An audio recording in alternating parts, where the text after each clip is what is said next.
The first episode of the Chicago Bears on HBO's Hard Knocks debuted last night.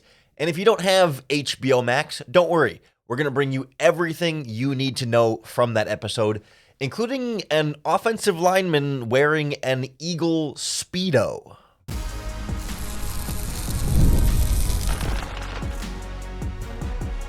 You are Locked On Bears, your daily Chicago Bears podcast.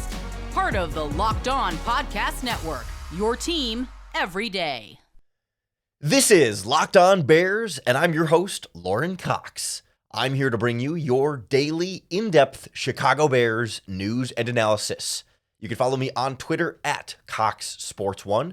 You can follow the podcast at Locked On Bears on all of your favorite social media platforms, including the Locked On Bears YouTube channel, where you can keep up with all of our video podcasts as well. Thanks for making Locked On Bears your first listen today. We're part of the Locked On Podcast Network, your team every day. Today's episode is brought to you by LinkedIn Jobs. LinkedIn Jobs helps you find qualified candidates you want to talk to faster.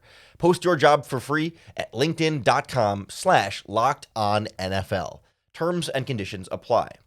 On the show today, we recap what we saw and learned from the first episode of HBO's Hard Knocks at Chicago Bears training camp.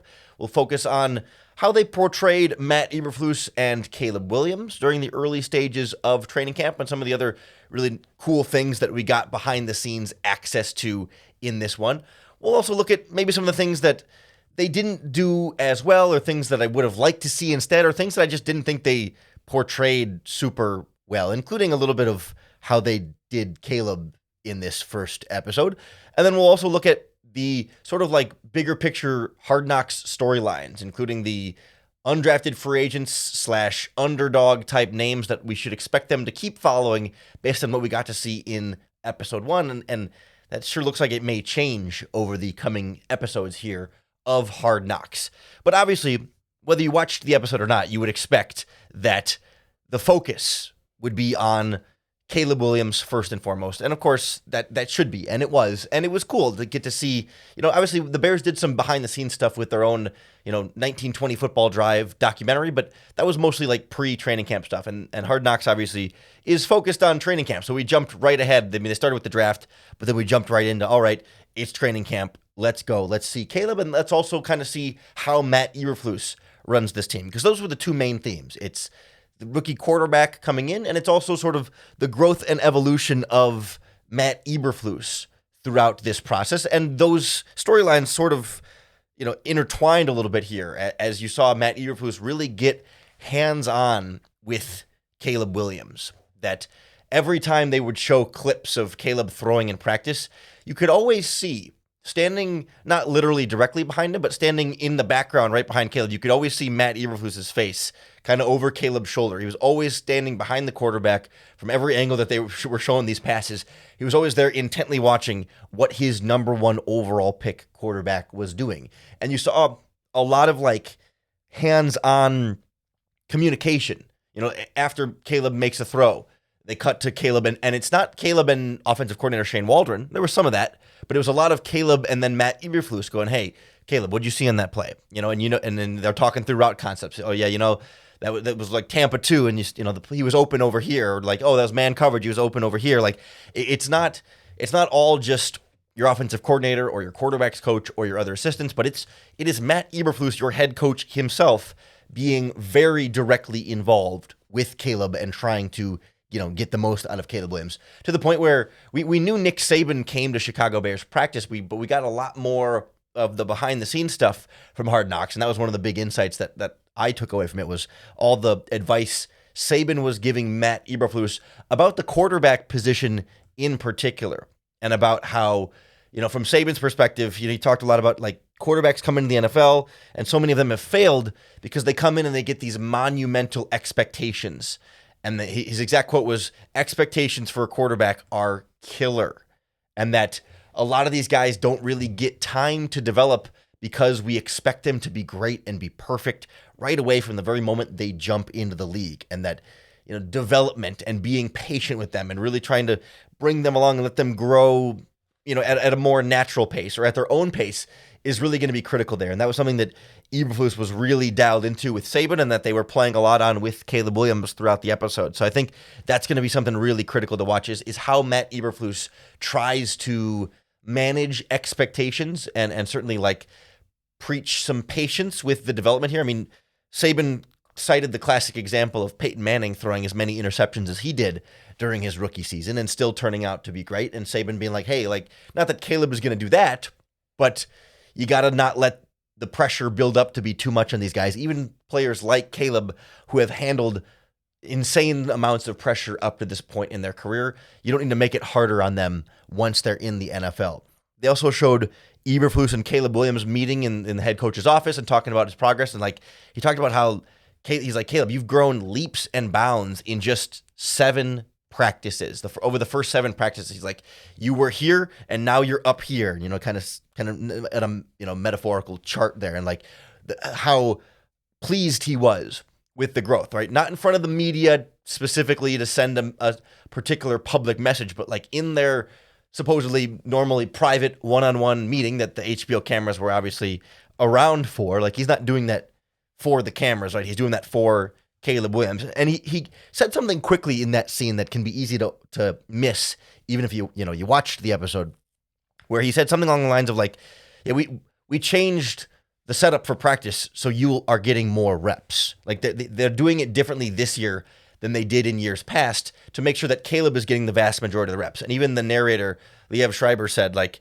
Brett Ripien and Tyson Bagent and Austin Reed are doing a lot more imaginary reps, sideline mental reps than, being out there, because so much of the emphasis and focus is on Caleb Williams. And of course, we got to see some of the outside of the pocket throwing across his body type throws from Caleb, some of the nice connections downfield with DJ Moore and Keenan Allen and some practice throws, Tyler Scott as well. Like, we got to see a lot of the goods from Caleb as well, but there was clearly this narrative for the first episode. And of course, it's a dramatic show. It's supposed to have narratives. It's not like a criticism of the narratives, but of rookie quarterback getting up to speed and learning through the ups and downs. And we've known throughout the process that has been part of how Caleb Williams' development is going. But, they bolstered it with the praise from Eberflus and some nice throws from Caleb and, sort of being realistic about him without overhyping him, but without, trying to undercut him too much. And the last thing I'll say quick on Matt Eberflus before we move on is like, when they showed him speaking to the team in front of a big team meeting, there was another level of intensity behind what he said than what I'm used to from Matt Eberflus. Like, he was, maybe it was just that specific speech. I mean, we're getting, very select bits and pieces, but like, so, compared to the Matt Eberflus who comes out and talks to the media, who's he's certainly gotten a lot more loose, but like, and a little bit less like stern. But like, when he was talking to the team, he's like, we're working hard.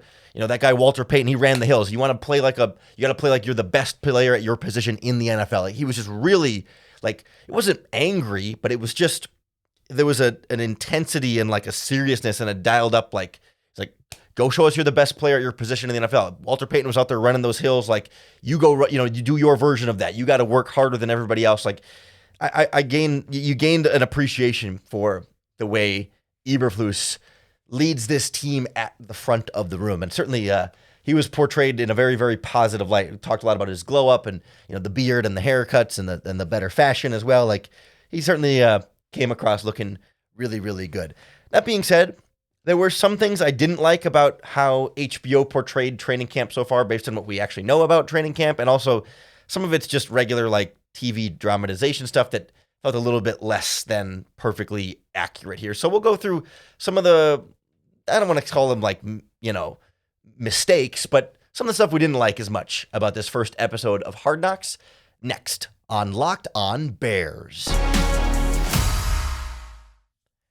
This episode of Locked On Bears is sponsored by our friends at Gametime, the best way to get tickets for all of your favorite live events. If you want to go to that next Chicago Bears preseason game against the Buffalo Bills on Saturday, and it's going to be on Hard Knocks. If you want to be a part of it, you can get your Bears tickets on Gametime, plus comedy shows, theaters, performances, concerts. I'm going to see Blink-182, and I bought my tickets on the Gametime app on my phone. I'm really, really excited for that show. I'm seeing Green Day in a couple weeks as well. I love Gametime because I can see the view from my seat in the app before I buy the tickets. So I know exactly what I'm going to be getting when I arrive to the venue, and I know exactly how much I'm going to be paying. Because on Gametime, they have all-in pricing, so you're not getting any of those added fees at the end of the checkout that make the tickets cost way more than you thought they would. So take the guesswork out of buying tickets with Gametime. Download the Gametime app, create an account, and use our promo code LOCKEDONNFL for $20 off your first purchase. Terms apply. Again, create an account and redeem our code LOCKEDONNFL for $20 off. Download Gametime today. Last-minute tickets, lowest price, guaranteed.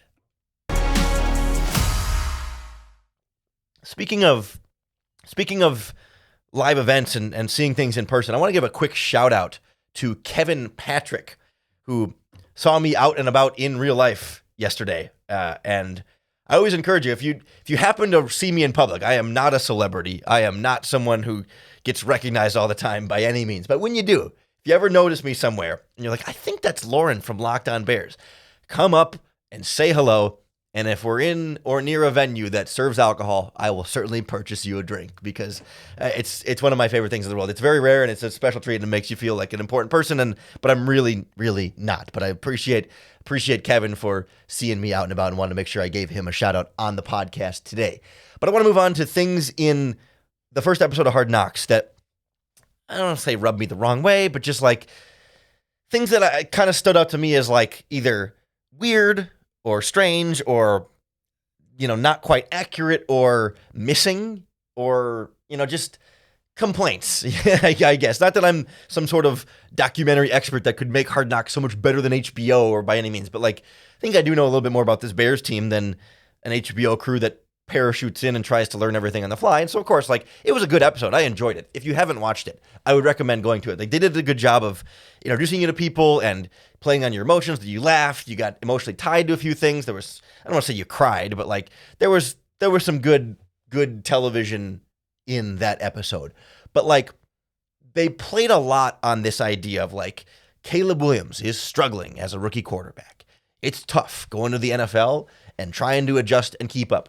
And we certainly know that Caleb has done some struggling. Like, that's not incorrect to say that he has not. I mean, he's made mistakes. He has thrown interceptions. He has had those issues. But I thought sort of the way that they portrayed it felt a little bit, I don't want to say misleading, but like intentional. If you notice from like a filmmaking standpoint, they spent a lot of time on showing mistakes that Caleb made. They'd show him the full drop back, step, turn, throw, and incomplete pass, or stop, and there was or pass breakup, or Matt Eberflus was calling sack, and then him rolling out of the pocket and throwing it away, and then them taking time saying, hey, here's what you saw in that play, here's the mistake you made, and them they went to the film room, and Shane Waldron was like, Caleb, your footwork was wrong here. When you'd make that second hitch, you get your feet were more to the left, and you were trying to throw to the right, like, and the amount of time they devoted to that was a lot longer than once things started clicking. They did this really quick montage of like dart to Tyler Scott, bomb to DJ Moore, back of the end zone to Keenan Allen. It was like, I didn't count it, but it felt like it was 15, 20 seconds of like, oh, here's all the great throws. And it was just really quick. It was like Caleb throw, next play throw, next play throw, next play throw, as opposed to like the longer montage of his mistakes was like more the full play, more methodical, much more time taken in it. And it gave this imbalance of like, I think if you weren't paying super close attention, you would think, boy, they really didn't show any Caleb highlights because it was really quick. There was like a deep bomb to DJ Moore was like the big one that people might remember from, but like they showed 5 or 6 of them in really quick succession. It's like, oh, all of a sudden Caleb is dialing, and we didn't get to really enjoy those. It was just like, oh yeah, and things got better, and anyway, move along. But they really played up to like, he's struggling. And it's not that he didn't struggle, but it just felt like the weighting there was a little bit one way or the other. But again, it is a TV show that I think the idea is it's episode 1, so you show more of the struggles now. In theory, that in episodes 2, 3, and 4 and beyond, he's just going to keep getting better, and there won't be as many struggles to show. So you got to front load him, and I get it. I mean, I'm not here to again tell them that they did a bad job or anything. I just thought the literal framing of that in terms of time on screen and the way they cut those were a little bit not quite misleading, but just I don't know, didn't feel quite fair there to me. I also was disappointed that we didn't get to see much at all of the defense's energy. That was one of the really key themes from OTAs into training camp. And we've seen it all throughout training camp that like the DBs are chirping and loud and the defense is pushing the offense, and trash talk is what we heard about all throughout the first couple weeks of training camp here.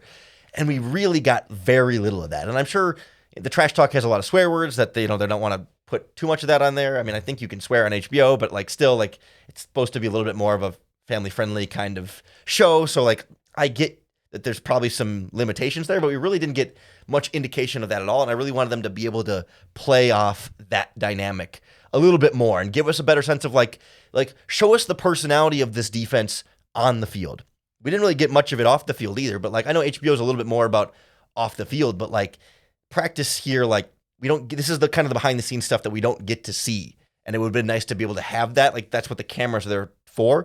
Like we had talked about on Monday's podcast, previewing who could be the stars of Hard Knocks. Running backs coach Chad Morton is a big trash talker, and the Nickelbacks coach David Overstreet's a big trash talker.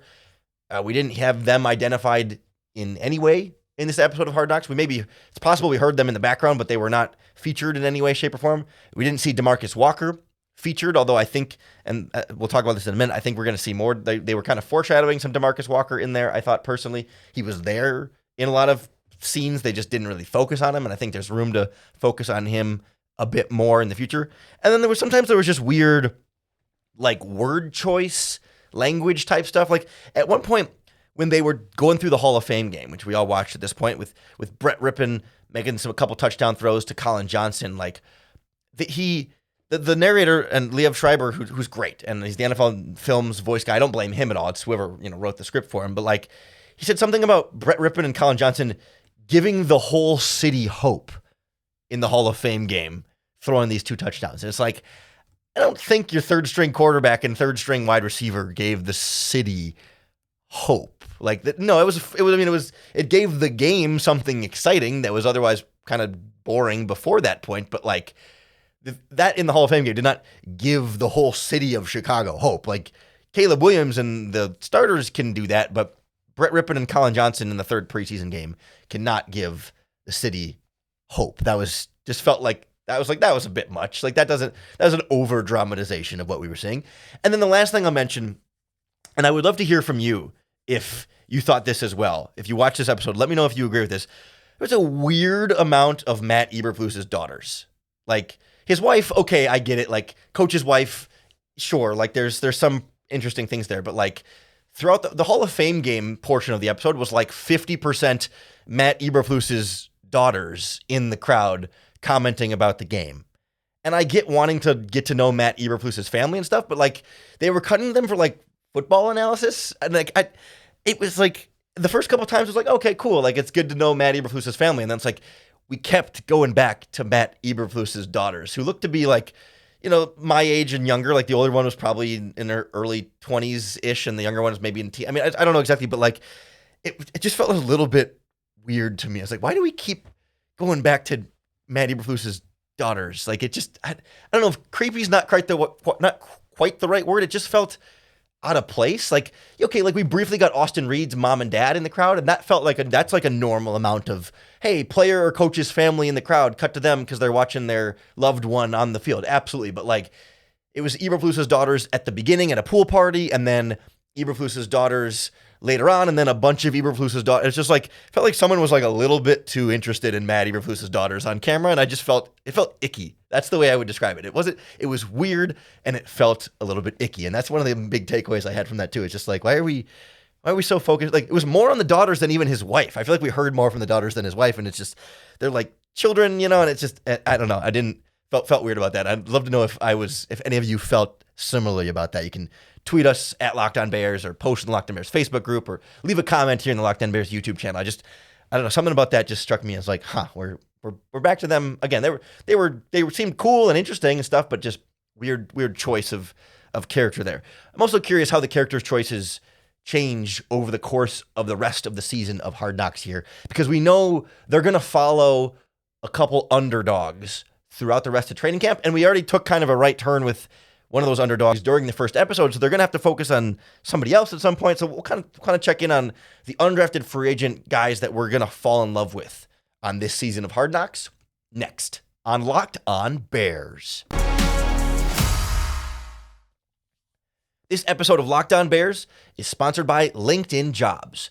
When you're hiring for your small business, you want to find quality professionals that are right for the role. And that's why you have to check out LinkedIn Jobs, because LinkedIn Jobs has the tools to find the right candidates for your team faster and for free. I'm on LinkedIn. I bet you're on LinkedIn. And if you're not, a lot of your friends and family members and coworkers are all part of LinkedIn. And that's what makes it such a great place to hire, because LinkedIn isn't just a job board. It helps you hire professionals that you can't find anywhere else, even those who aren't actively searching for a new job, but hey, they might be open to the perfect role. In a given month, over 70% of LinkedIn users don't visit other leading job sites. So if you're not looking on LinkedIn, you're looking in the wrong place. 86% of small businesses get a qualified candidate within 24 hours. So hire professionals like a professional on LinkedIn. Post your job for free at linkedin.com/lockedonnfl. That's linkedin.com/lockedonnfl to post your job for free. Terms and conditions apply. As we know, every season on Hard Knocks, the crew ends up following and building a whole story and narrative around usually one, but sometimes multiple bottom of the roster guys on the fringe that are fighting for their jobs to either start their careers as an undrafted free agent rookie or extend their careers after they've bounced around the NFL for a little while. But it's always a guy who's not guaranteed in any way to make the 53-man roster and probably a long shot to start the season. But by the end of Hard Knocks and the end of the preseason, you really start to fall for this guy. You're rooting for him. You really want him to make the team. And at the end of the season, he's in the office with the coach, and he either gets told that, hey, sorry, you didn't make the team, or he gets told, hey, you're on the team. Congratulations, you worked hard and had a great time. Like, that's going to be a part of this Hard Knocks season.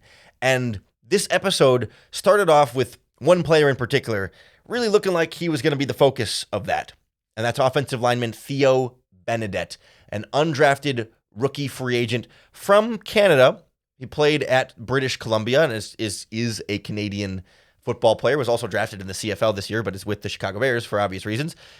And we got to know him a little bit, and he was kind of the breakout star of this episode of Hard Knocks, where this is going to be the biggest spoiler I'll say. But if you're still listening by now, I think a lot of the important stuff has been spoiled, and you've either seen it already or you're not going to watch it. You don't have HBO, and that's fine, because that's what I'm here to break it all down for you. But for all the rookies, they made the rookies get up in front of the team and do karaoke, a song of their choice. And so Theo Benedette, being a Canadian, did the Proud to Be an American, where at least I know I'm free. That song has a different title, but I don't know the name of the actual song. But very much trying to be hey, I know I'm Canadian, but happy to be on this team and happy to be in this country. And took his shirt off and then did tearaway pants and was wearing a Speedo that had an eagle right over the groin area. So he was almost completely naked with just the Speedo covering his, bits, and it had a giant eagle on it. Very patriotic, singing Proud to Be an American.